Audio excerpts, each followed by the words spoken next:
Hello दोस्तों, कैसे हैं आप सभी। एक बार फिर से आप सभी का हार्दिक स्वागत है, अभिनंदन है। दोस्तों, आज आप सभी के सामने में एक और टॉपिक लेकर उपस्थित हुआ हूँ, जो कि आपकी स्क्रीन पर आपको दिख रहा है। समाज विज्ञान में लघु शोध प्रबंध यानी कि लघु शोध प्रबंध का निर्माण एमए के लिए एक मार्गदर्शिका, व्यापक मार्गदर्शिका के रूप में ये वीडियो आपके लिए उपयोगी होगी। तो हम इसमें चर्चा करेंगे कि ज्ञान की खोज और सामाजिक योगदान के मार्ग के विषय में, यानी कि जिसे हम शोध कहते हैं। एमए में जो लघु शोध प्रबंध होता है, डिसर्टेशन होती है, बनाई जाती है एमए फोर्थ सेमेस्टर में, जो कि नई जो शिक्षा नीति है इसके तहत कंपलसरी भी है।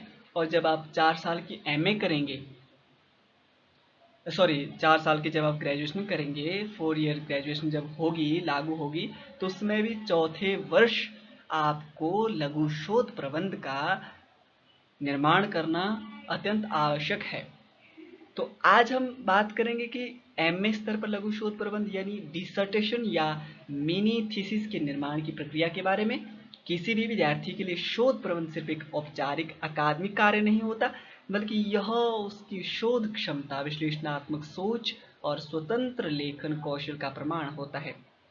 एम स्तर का लघु शोध प्रबंध एक प्रकार से उच्च शिक्षा की पहली सीढ़ी है, जहाँ विद्यार्थी को यह अवसर मिलता है कि वह किसी एक विशेष विषय पर, जिसमें उसकी रुचि हो, जिसे वो अच्छे से समझता हो, उस पर गहराई से अध्ययन करें और तथ्यों का संग्रह करें और अपने निष्कर्ष प्रस्तुत करें। इस तरह से ये लघु शोध प्रबंध उस छात्र को अपने विषय में गहन रुचि के आधार पर विशेष निष्कर्ष और तथ्य निकालने के लिए इस लघु शोध प्रबंध का निर्माण किया जाता है। शोध प्रबंध का निर्माण केवल लेखन कार्य तक ही नहीं, बल्कि यह एक व्यवस्थित प्रक्रिया है, जिसमें कि जो मुख्य बिंदु हैं वो कौन कौन से बिंदु हैं, इन बिंदुओं को हम जानने की कोशिश करेंगे। सबसे पहली बात है कि आपके पास समाज की गहरी समझ उत्पन्न होगी या समझ होनी चाहिए। सामाजिक विज्ञान में शोध समाज की जटिलताओं को समझने और उसके विभिन्न पहलुओं पर प्रकाश डालने में मदद करता है। यह हमें सामाजिक घटनाओं, मानवीय व्यवहारों और सांस्कृतिक प्रतिमानों की गहरी अंतर्दृष्टि प्रदान करता है। यहाँ पर सामाजिक शोध की बात मैं इसलिए कर रहा हूँ क्योंकि हम सोशल साइंस के स्टूडेंट हैं, तो समाज के परिप्रेक्ष्य में ही हमारा अध्ययन होना चाहिए। और जो प्राकृतिक नेचुरल साइंस है उसका शोध थोड़ा अलग सा होता है और आर्ट्स का थोड़ा सा अलग होता है।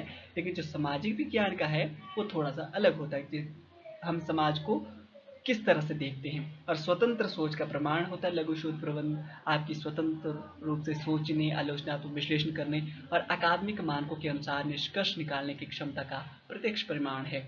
यह आपके शोध कौशल को दर्शाता है, समाधानों में योगदान निकालता है।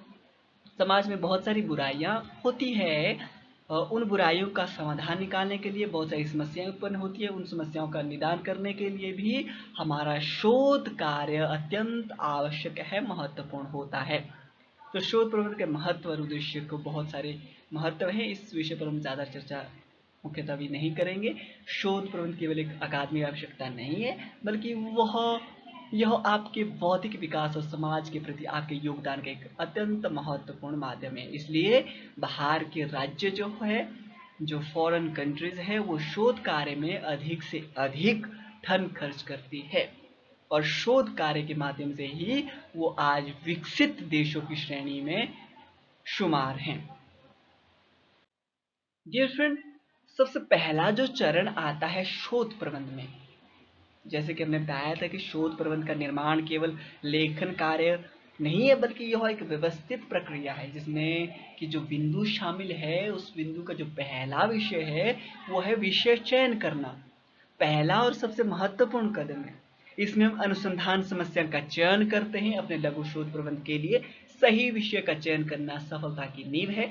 यह एक ऐसा विषय होना चाहिए जो आपकी रुचि को बढ़ाए और अकादमिक रूप से महत्वपूर्ण हो। शोध प्रबंध का पहला चरण यह है, जिसमें कि शोधार्थी केवल शोधार्थी की रुचि का ना हो, बल्कि अकादमिक दृष्टि से भी प्रासंगिक होना चाहिए, शोध योग्य होना चाहिए। तो ऐसे विषय को हमें चुनना चाहिए और ये चुनना थोड़ा सा कठिन होता है। इसमें हमें अपने बड़ों का सहारा लेना चाहिए, अपने अध्यापक का सहारा लेना चाहिए, अपने शिक्षकों का जो हमारे सीनियर है उनका सहारा लेना चाहिए, और रुचि और प्रासंगिकता होनी चाहिए। आपकी रुचि होनी चाहिए।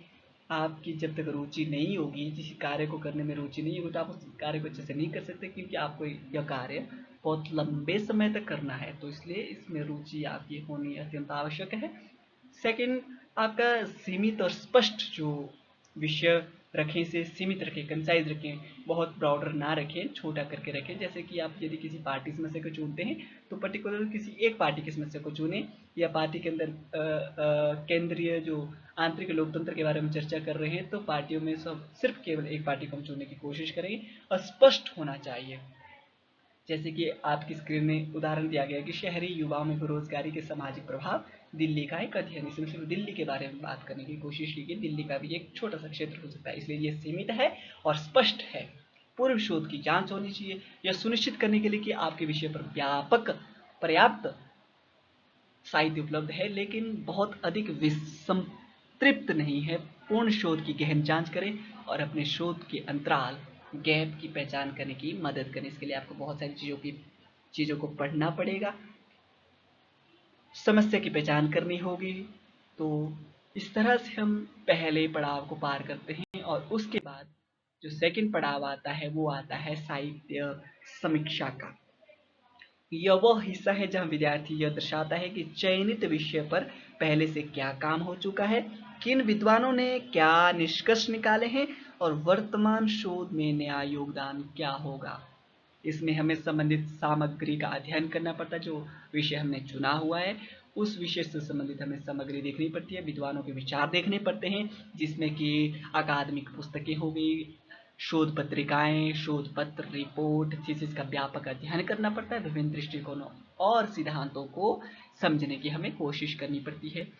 और सबसे मुख्य बात यह है कि इन अध्ययनों को पढ़ने के बाद हमें यह पता करना पड़ता है, यह पहचान करनी पड़ती है, जिसे हम शोध अंतराल कहते हैं, कि जो शोध मैं कर रहा हूँ पिछले साहित्य में ऐसा क्या नहीं है, या कौन सी चीज़ नहीं है जिस चीज़ को मैं जानने की कोशिश कर रहा हूँ, या पूर्व साहित्य में जो विषय छूट गया है, जो गैप है, उन अनसुलझे प्रश्नों या उन क्षेत्रों की पहचान करने की कोशिश करनी चाहिए, जिन पर और ध्यान देने की आवश्यकता है, और जो आपके शोध के औचित्य को मौजूद औचित्य को मजबूत करता है। प्रमुख सिद्धांतों को समझना चाहिए कि सिद्धांत क्या क्या है, अवधारणाओं मॉडलों पर पहचान करें और उन्हें गहराई से समझे। उदाहरणों के लिए यदि आप सामाजिक गतिशीलता पर काम कर रहे हैं तो पियर वर्ड्रू के पूंजी के सिद्धांत को समझना महत्वपूर्ण होगा। तो डियर फ्रेंड, यदि हम साहित्य समीक्षा को अच्छे से करें तो हमें मेथोडोलॉजी का भी पता हो जाता है कि पिछले व्यक्तियों ने, विद्वानों ने किस मेथोडोलॉजी का, शोध पद्धति का, कार्यविधि का उपयोग किया है, जो हमारे आगामी शोध प्रबंध के लिए, मेथोडोलॉजी के अध्ययन के लिए एक रास्ता तैयार करती है, फुटप्रिंट तैयार करती है। ये वीडियो थोड़ा सा लंबा हो सकता है, तो कृपया करके क्षमा करना, जुड़े रहना। तो इसके बाद जो अगला चरण आता है वो चर की पहचान करना। चर की पहचान करना, इसकी परिभाषा, चर वो गुण या तत्व या विशेषता है जो समय, व्यक्ति या परिस्थिति के अनुसार बदल सकता है। स्वतंत्र चर शोधकर्ता द्वारा नियंत्रित या बदला जाने वाला कारक है जो परिणाम को प्रभावित करता है। स्वतंत्र चर वो परिणाम या प्रभाव है जो स्वतंत्र चर पर निर्भर करता है। नियंत्रित चर होता है जिसे हम नियंत्रित कर सकते हैं, और बाह्य चर जिसे हम कभी भी नियंत्रित नहीं कर सकते हैं। इस तरह से ये तीसरा चरण है। इस तरह से हमें इन फैक्टरों को, वेरिएबल्स को भी जानना पड़ता है। ये तीसरा चरण है। उसके बाद जो अगला चरण है वो परिकल्पना तैयार करना। परिकल्पना सबसे महत्वपूर्ण है, जिसमें हम शोध प्रश्न और शोध उद्देश्य निर्धारित करते हैं।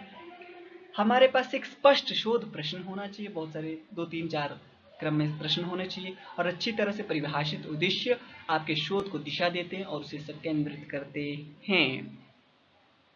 डियर फ्रेंड, शोध प्रश्न स्पष्ट, सटीक और सीमित दायरे में होना चाहिए।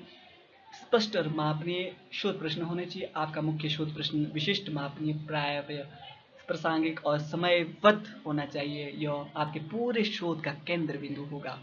उद्देश्य का निर्धारण करना चाहिए शोध प्रश्न के साथ साथ अपने शोध के विशिष्ट उद्देश्यों को निर्धारित करें। ये उद्देश्य आपके शोध प्रश्नों के विभिन्न पहलुओं को पता लगाने में मदद करते हैं, जैसे कि शहरी युवाओं में बेरोजगारी के मुख्य कारणों की पहचान करना, बेरोजगारी के मानसिक स्वास्थ्य पर विशिष्ट प्रभावों का विश्लेषण करना, जैसे तनाव, अवसाद, इन प्रभावों को कम करने के लिए संभावित नीतिगत समाधानों या हस्तक्षेपों का सुझाव देना आदि। इसके बाद हमें शोध परिकल्पना या प्राकल्पना हाइपोथेसिस भी तैयार करनी चाहिए कि हम क्या देखते हैं। जैसे कि मैं कह रहा हूँ कि वर्तमान समय में विश्व में जो राइट विंग है, राइट विंग का दबदबा हो रहा है या राइट विंग का पलड़ा भारी हो रहा है, ये मैं मानता हूँ, क्योंकि इस बहुत सारी कुरीतियाँ आगे सांस्कृतिक वर्चस्व को बढ़ावा मिल रहा है वर्तमान समय में। इस तरह की शोध परिकल्पना हम तैयार कर सकते हैं जो लास्ट में या तो नेग्लेक्ट होंगी या वो सही सिद्ध हो जाएंगे जब आप इस पर कार्य करेंगे। तो अगला जो चरण आता है वो आता है अनुसंधान प्रारूप का। शोध पद्धति जिसे हम मेथोडोलॉजी कहते हैं। मेथोडोलॉजी सबसे पहले शोध साहित्य, जब हम साहित्य समीक्षा करते हैं तो वहां से हमें शोध पद्धति का पता चलता है कि किस तरह से हमारे जो विषय हमने चुना है उसके लिए कौन सी शोध पद्धति प्रासंगिक है। शोध पद्धति को चुनने के लिए हमें बहुत ही सावधानी बरतनी चाहिए ताकि हमारे निष्कर्ष अच्छे निकले। शोध प्रबंध में यह स्पष्ट करना आवश्यक है कि आप किस सिद्धांत या किस पद्धति का उपयोग करेंगे, जैसे ऐतिहासिक पद्धति, तुलनात्मक पद्धति, सर्वेक्षण पद्धति या कंटेंट एनालिसिस। इन सभी का आपको उल्लेख करना होता है। आपकी शोध पद्धति आपके शोध प्रश्नों का उत्तर देने के लिए एक खाका प्रदान करती है जो आपके डेटा संग्रह और विश्लेषण के तरीके को निर्धारित करती है। गुणात्मक बनाम मात्रात्मक पद्धति, जैसे कि गुणात्मक शोध साक्षात्कार, फोकस गहन समझ और प्रदान करता है, जबकि मात्रात्मक शोध जैसे सर्वेक्षण, सांख्यिकीय विश्लेषण संख्यात्मक डेटा और सामान्यकरण पर केंद्रित होता है। आप अपनी आवश्यकता अनुसार मिश्रित विधि का भी उपयोग कर सकते हैं जिससे आपने विषय चुना हुआ है। डेटा संग्रहण के तरीके जैसे कि सर्वेक्षण हो गया, साक्षात्कार हो गया, फोकस समूह चर्चा हो गई, केस स्टडी हो गया, द्वितीयक डेटा जो आपका पुस्तकों से मिल जाता है, पत्रिकाओं से मिल जाता है, शोध प्रश्न के लिए उपयुक्त विधि हमें चुननी चाहिए। और नमूना चयन करना चाहिए और आकार भी करना चाहिए कि हमें कितने शहरों का, कितने गाँव का, कितने क्षेत्रों का हमें चुनना है, कितने क्षेत्रों से हमें नमूना लेना है, ताकि उसका सही निष्कर्ष हम निकाल सकें। आपका नमूना वह समूह है जिसमें आप डेटा एकत्र करेंगे, सुनिश्चित करें कि आपका नमूना आपके शोध प्रश्न के लिए प्रासंगिक हो। तो डियर फ्रेंड, अनुसंधान के नमूना चयन की बात करें, इसमें हम जनसंख्या की परिभाषा किस समूह का हमें शोध करना है तय करना चाहिए। नमूना कई इकाई का चयन करके व्यक्ति, संस्था या समूह का निर्धारण करना चाहिए। नमूना का आकार तय करना चाहिए कि कितने उत्तरदाताओं को शामिल करना है या कितने क्षेत्र का हमें नमूना लेना है, कितने गाँव को लेना है। नमूना तकनीक चुनी चाहिए, यादृच्छिक हो गए, रैंडम हो गया या स्तरीकृत हो गए, क्लस्टर होगी, सुविधाजनक पद्धति होगी या डेटा संग्रहण करना, चुने हुए नमूने की जानकारी प्राप्त करना। नमूना जांच, यह देखना कि चयनित नमूना प्रतिनिधि है या नहीं, हमारे शोध के लिए ये उचित है या नहीं है। तो इसके बाद डेटा संग्रहण और विश्लेषण की बात हम करते हैं कि किसी भी शोध का प्रमाण उसका डेटा होता है। यह प्राथमिक जैसे कि साक्षात्कार, प्रश्नावली, सर्वेक्षण आदि से हो सकता है या द्वितीयक स्रोतों से जैसे पुस्तकों, शोध पत्र, विचार पत्र और सरकारी रिपोर्ट से हो सकता है। इसे हमें अच्छे से साफ सुथरा करके यानी कि समेटना चाहिए, तैयार करना चाहिए। डेटा बेस या स्प्रेडशीट का उपयोग करें, डेटा की सटीकता पूर्ण सुनिश्चित करें और विश्लेषण के लिए उपकरण, मात्रात्मक डेटा के लिए SPSS, R या एक्सेल जैसे सांख्यिकीय सॉफ्टवेयर का उपयोग कर सकते हैं। गुणात्मक डेटा के लिए थीमेटिक विश्लेषण, सामग्री विश्लेषण या कथा विश्लेषण जैसे तरीकों का उपयोग करें। संक्षेप में हम कह सकते हैं कि डेटा का विश्लेषण करते समय अपने व्यक्तिगत पूर्वाग्रहों से बचें। हमें अपने जो हमने पहले से जान के रखा कि मान के चलो भूत होता है या भूत नहीं होता है, यदि हम इन व्यक्तिगत पूर्वाग्रहों पर ग्रसित होकर के निष्कर्ष निकालने की कोशिश करेंगे तो वह निष्कर्ष सही साबित नहीं हो सकता है, उसमें बाइसनेस आ सकती है। तो इसलिए बचें पूर्वाग्रह से। शोध प्रबंध का प्रारूप और लेखन की बात करें और ये अत्यंत महत्वपूर्ण चरण आ जाता है सबसे जो अंत में कि हम शोध प्रबंध का प्रारूप कैसे तैयार करें, डिजाइन कैसे तैयार करें।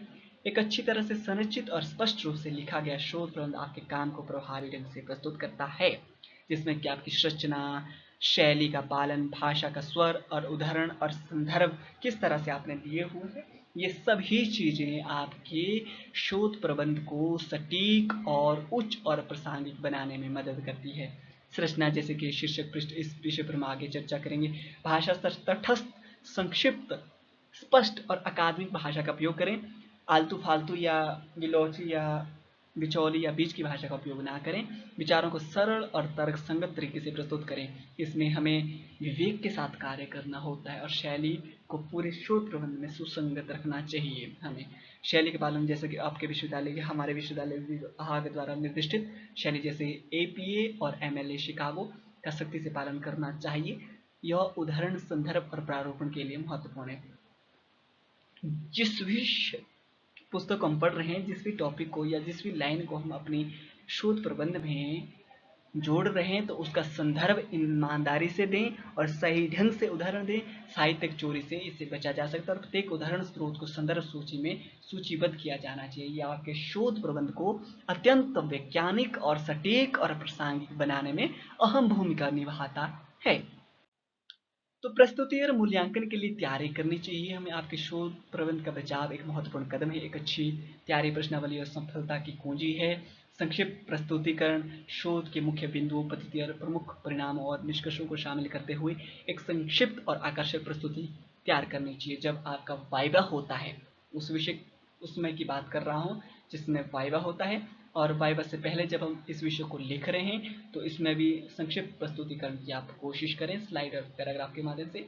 समय प्रबंधन का खासा ख्याल रखें। अपनी प्रस्तुति का समय तय करें कि आप जो आपने थीसिस लिखी हुई है उसे आप कम से कम समय में आप पैनल के सामने या साक्षात्कारता है जो पैनल है उसके सामने आप रख सकें, और जो भी वो प्रश्न पूछे उन प्रश्नों को आप डिफेंड कर सकें, उन प्रश्नों का आप उत्तर दे सकें अच्छे तरह से। उस अनुसंधान में आपने समय दिया है तो अपने आत्मविश्वास और आचरण के कारण आत्मविश्वासी रहें और लेकिन विनम्र भी रहें।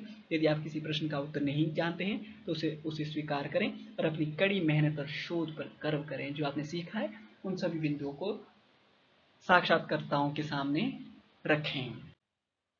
तो डियर फ्रेंड, जो अंतिम जो चीज हमारे पास आती है वो हम देखेंगे। सामान्यता हमने अभी थोड़ी देर पहले चर्चा कर ली कि किस तरह से हम लिखते हैं, क्या क्या करना चाहिए, शोध प्रबंध का निर्माण कैसे करना चाहिए, किन बिंदुओं का हमें ख्याल रखना चाहिए।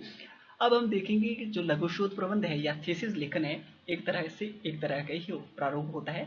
इसमें कौन कौन से बिंदु शामिल होते हैं, जैसे कि सबसे पहले रिपोर्ट का शीर्षक, फिर विषय सूची, विषय सूची के बाद बहुत सारी चीज़ें थोड़ी और आ जाती है, उसके बाद सार, फिर परिचय, इंट्रोडक्शन देना पड़ता है। इंट्रोडक्शन में हमें आपकी हाइपोथेसिस, आपका उद्देश्य, ऑब्जेक्टिव और समय सीमा, प्रासंगिकता, ये सभी चीज़ें लिखनी पड़ती है परिचय में ही, और आपके विषय का थोड़ा सा संक्षिप्त परिचय देना पड़ता है। और उसके बाद साहित्य समीक्षा जो सबसे महत्वपूर्ण पिलर है शोध प्रबंध का। उसके बाद कार्य पद्धति, शोध पद्धति जिसको हम कहते हैं मेथोडोलॉजी, परिणाम, क्या निकला आपने जो इतना सारा कार्य किया, और उस पर परिणाम के बाद चर्चा करनी पड़ती है किस तरह से मतलब ये कार्य हो रहा है या क्या आपने शोध पाया, क्या चीज़ें हुई, और उसके बाद निष्कर्ष निकालना पड़ता है कि आपने क्या खोजा, क्या जाना, क्या समझा।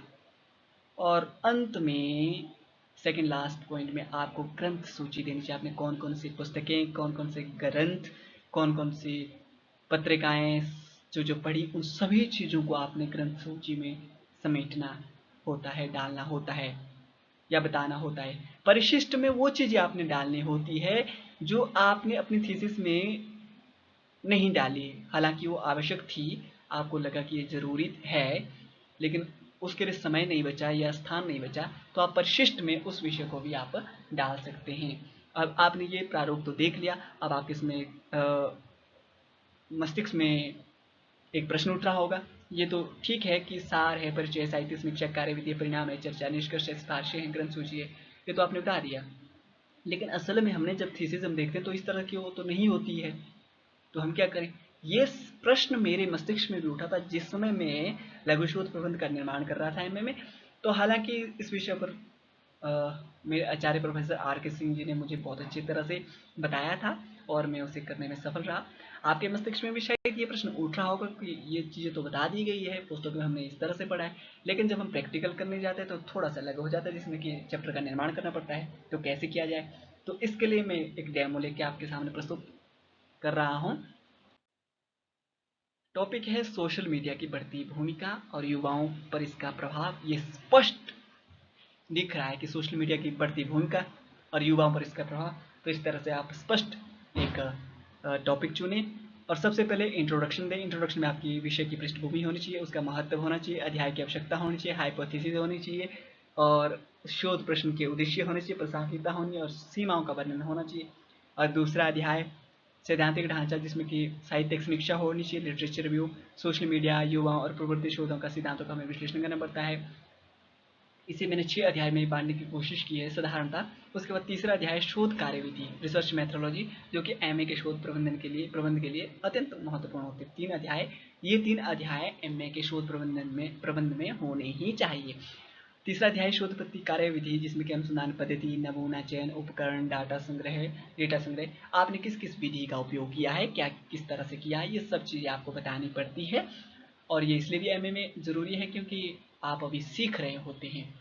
अध्याय 4 में सोशल मीडिया की बढ़ती भूमिका। अब मैं जो चैप्टर आया तो उसमें मैं बताने की कोशिश करूँगा कि सोशल मीडिया की बढ़ती भूमिका शिक्षा, राजनीति, रोजगार, मनोरंजन आदि क्षेत्र में सोशल मीडिया की भूमिका किस तरह से रही है। उसके बाद मैं जानने की कोशिश करूँगा युवाओं पर क्या प्रभाव पड़ा, सकारात्मक, नकारात्मक, सभी प्रभावों की जानने की कोशिश करेंगे। उसके बाद अध्याय 6 में हम निष्कर्ष निकालेंगे कि मैंने क्या कंक्लूड किया है, क्या कंक्लूजन निकाला है, मैंने क्या एनालाइज किया, वो मैं बताऊंगा और साथ में भविष्य के लिए सुझाव भी दूंगा। इसके बाद संदर्भ ग्रंथ सूची, जिस तरह की मैंने बताया है आपको, जो आपके सामने जो दिख रहा है, ये एपीएस स्टाइल में संदर्भ ग्रंथ सूची दी गई है, जिसमें कि हिंदी में जैसे कि रामनाथ अंतिम नाम है, सॉरी मिश्र अंतिम नाम है और रामनाथ फर्स्ट नाम है। उसके बाद ईयर पब्लिकेशन का कब पब्लिश हुई है और सोशल मीडिया और युवा पीढ़ी, और उसके बाद नई दिल्ली का संस्थान कौन सा है और प्रकाशक कौन सा है। इस तरह से इंग्लिश में हम डी 2014, इस तरह से आगे टाइटल का नाम, फिर उसके बाद स्थान कौन सा है और उसके बाद प्रकाशक कौन सा है। इस तरह से आप समझ गए होंगे कि किस तरह से हमें शोध प्रबंध का निर्माण करना है। डियर फ्रेंड, अंत में यही कहूँगा कि आप सफल शोध प्रबंधन के लिए टिप्स देना चाहूँगी कि योजना बनाएं, समय का सदुपयोग करें, छोटे छोटे लक्ष्य बनाएं, विस्तृत कार्य की योजनाएं बनाएं, उसके अनुसार समय प्रबंधन करें, छोटे छोटे लक्ष्यों के साथ उस कार्य को पूरा करने की कोशिश करें। मार्गदर्शन का नियमित परामर्श लें, जो आपका गाइड है, सुपरवाइजर है, उसके साथ ढेर सारी बातें करें, ढेर सारी उस टॉपिक पर चर्चा करें। गाइड के साथ साथ अन्य व्यक्तियों के साथ भी चर्चा करें जो उस विषय के विशेषज्ञ हैं, और ईमानदारी और निष्पक्षता के साथ अपने कार्य को करने की कोशिश करें। सिद्धांतों का निर्माण करने की कोशिश करें कि सिद्धांतों का पालन करें। डेटा और निष्कर्षों में निष्कर्ष रहें। अपनी जो पूर्वाग्रह है उससे ग्रसित होकर के निष्कर्ष निकालने की कोशिश ना करें। भविष्य की नींव के लिए एक अच्छा शोध होना जरूरी है। आपका शोध पूर्ण केवल एक डिग्री की आवश्यकता नहीं है, बल्कि आपके अकादमिक और व्यवसायिक भविष्य के लिए एक मजबूत नींव है। इसे एक निवेश के रूप में देखें। शोध की यात्रा, ज्ञान की खोज, इसे उत्साह और समर्पण से पूरा करें। Thank you.